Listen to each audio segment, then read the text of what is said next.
एहसन भून साहब भी गुफ्तगू करें, उनको भी सुन लेते हैं साथ। आइन के मुताबिक चलना चाहिए। अच्छा, स्पीकर की रूलिंग के हवाले से जो आज बात हुई है, आईनी पोजीशन क्या है? जो मैं मतीउल्लाह जान साहब, आपने बिल्कुल ठीक फरमाया कि जो स्पीकर की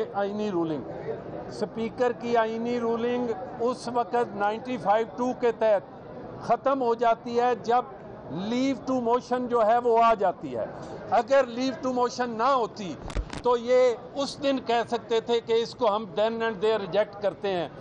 when the requisition was found in accordance with the provision of the constitution, उसके बाद उसको मासवाए हाउस के सामने पुट करने से और कोई जवाब नहीं था, इसलिए ये सारा गैर आइनी। और अगली बात मैं आपको अर्ज करूं, हम तमाम ने बहैसियत मुल्क के शहरी देखा है कि हम हर लम्हे सड़कों पे जिदोजहद करते रहे हैं कि एक डिक्टेटर आ गया, उसने आइनी प्रोविजन तोड़ दी। आज एक सिविल ड्रेस में एक डिक्टेटर ने ये काम किया है, तो उसके हवाले से हमारा क्या व्यू पॉइंट है वो हमें देखना होगा। हमारी अदालतों को नोटिस लेना होगा, हमारी सिविल सोसाइटी को आगे आना होगा, हमारे वकला बरादरी को आगे आना आएगा, पॉलिटिशियंस को इस मुल्क के मुस्तकबिल के लिए आने जी। मेरी पिटीशन तैयार हो गई है, मैं पिटीशन आज ही फाइल कर रहा हूँ। असेंबली की तहलील के हवाले से आप क्या कहेंगे? असेंबली की तहलील का आपका बड़ा रेलेवेंट क्वेश्चन है मतीउल्लाह जान साहब।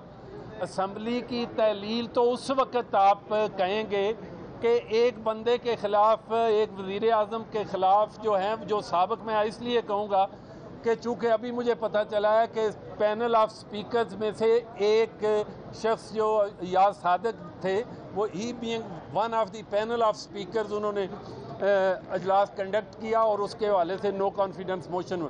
जो आपने बात की कि ये जो असेंबली की तहलील के हवाले से, जब एक आदमी खुद आइन उसे रोक रहा है तो उसके हवाले से he has no power, he is nobody to say कि ये असेंबली तहलील हो सकती है, इसलिए इसका कोई कानूनी आइनी जवाब ही नहीं है। ये बता दें कि आर्टिकल 6 किसके खिलाफ लगता है?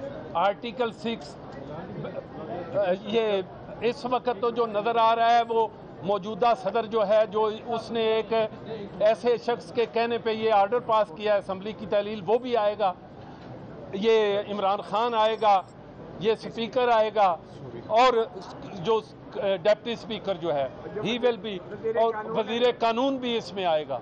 सर, आज जो सरदार रियाज सादिक साहब ने जो प्रोसीडिंग की है, सर वो क्या कानूनी है या गैर कानूनी? मैं समझता हूँ कि Riaz Sadiq being one of the speakers, और रूल ये प्रोवाइड करते हैं कि वो किसी रूलिंग को मेजॉरिटी ऑफ हाउस जो है अनडू भी कर सकता है और किसी रूल को भी सस्पेंड कर सकता है।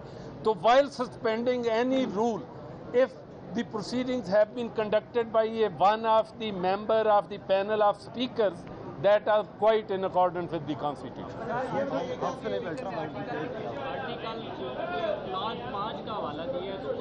आर्टिकल 5 तो बिल्कुल एक डिफरेंट कंटेक्स्ट में है, लॉयल्टी टू स्टेट। ये एक आप क्या समझते हैं कि ये अगर आर्टिकल 5 की बात थी तो उस दिन जिस दिन लीव टू मोशन आई थी उस दिन किल हो जानी चाहिए थी। जब लॉयल्टी ऑफ स्टेट की बात है वो that is a different context.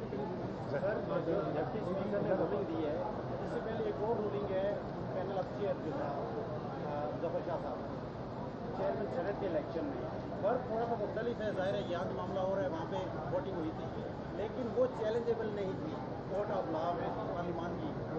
बात ये है कि अगर आप ये सारी गैर आइनी तरीके से इस बिल्डिंग के अंदर बिठा दे किसी को और वो डिक्टेटर के तौर पे करता रहे, पूरे मुल्क को यरगमाल बनाई रखे, तो आप कहेंगे कि ये सारी, और अदालतों को इन टेक्निकलिटीज़ की बना पे मैं एक और अर्ज़ करूँगा आपके वसादत से, अगर आज हमारी आला अदलिया ने इस चीज़ का नोटिस ना लिया तो मैं समझता हूँ कि ये सारे बुरहान में अल्टीमेटली हमारी आवाम समझेंगी कि उनका भी हिस्सा पड़ा है। जी सर।